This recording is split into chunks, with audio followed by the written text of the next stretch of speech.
फटाके आणण्यासाठी पेठवरनं नगरगावला तब्बल 86 किलोमीटरचा हा प्रवास फक्त त्या फटाक्यांसाठी आम्ही का केला असेल, चला तुम्हाला पुढे सांगतो. तर नमस्कार मित्रांनो आणि त्यांच्या मैत्रिणींनो, बऱ्याच दिवसांनी आपल्या ब्लॉग मध्ये तुमचं सर्वांचं स्वागत आहे. रिसेंटली धनेशच्या भावाचं लग्न होतं आणि यावेळेस आम्हाला भरपूर फटाके घ्यायचे होते. त्यामुळे मग मी आणि धनेश निघालो डायरेक्ट नगरगावला. कनेरसर मार्गे आलतो त्यामुळे एमआयला थांबलो. पब्लिक तुम्ही मला कमेंट मध्ये सांगा की ह्या विहिरीमध्ये ना पैसे का टाकले जातात, आणि असंही म्हणलं जातं की तुम्हाला जर नाईटा झाला असेल ना तर ह्या पाण्याने आंघोळ केली तर तुमचा नाईटा नक्की जातो. आतमध्ये आल्याच्या नंतर देवीचं दर्शन वगैरे घेतलं. रूट लय लांबचा पण नव्हता, पण काही ठिकाणी रस्त्यांची कंडिशन बेकार होती त्यामुळे आम्हाला जायला टाइम लागला. नवऱ्याच्या थोडंच पुढे आल्याच्या नंतर इथं आम्हाला ऊर्जा फॅक्टरी आउटलेट भेटलं आणि ह्या ठिकाणी आम्ही एक लस्सी घेतली होती. खरंच ह्या ठिकाणच्या ना प्रोडक्टची क्वालिटीच लय भारी होती आणि ह्या आउटलेटच्या मागच्या साईडला यांची डेअरी पण होती. तिथनं आम्ही मग नगरगाव मध्ये आलो. इथे यायचं कारण असं की ह्या ठिकाणी ना लय होलसेल दरात आम्हाला फटाके भेटले. गावात आल्याच्या नंतर तुम्ही रसाळ मंडप डेकोरेशन कोणाला विचारा, तुम्हाला लगेच सांगून देते. तसं मी या गावाचं नाव तुम्हाला गुगल लोकेशन प्रमाणे दिलेले आहे. तुम्हाला फटाके घ्यायचे असेल तर तुम्ही नक्की इथे या. खाली दिलेल्या कॉन्टॅक्ट नंबरवर कॉन्टॅक्ट करा आणि त्या ठिकाणी जावा. तुम्हाला रिझनेबल प्राइस मध्ये तुम्हाला सगळे फटाके भेटून जातील. तिथे गेल्याच्या नंतर उरोळी कांचनवरून संजू पण आलता. मग धनेशला त्याच्या गाडीवर पाठवलं आणि आम्ही निघालो जेवण करायला. कसा आहे विषय, माग बसायला जागा पण नाही, एवढे फटाके घेतले आणि हे पाहुणे आपल्या सोबत होते. मस्त चिकन थाळी घेतली. इथल्या चिकन थाळीची क्वालिटीच ना खतरनाक होती बरं का. क्वालिटी प्रमाणेच हॉटेलचं इंटेरियर वगैरे पण भारी होतं. थांबा आता, फटाके आणले तर लग्न पण पाहून जा. हा कशा दिसत आहेत आपल्या दोन्ही गाड्या. इकडे नवरा नवरीचं लग्न झालं आणि पोरांनी त्यांना शुभेच्छा दिल्या आणि संध्याकाळी वरात गाजवली.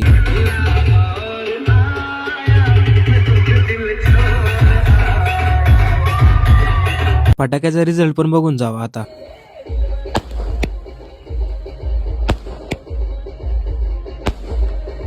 बरं प्लीज आता फॉलो तरी करून टाका.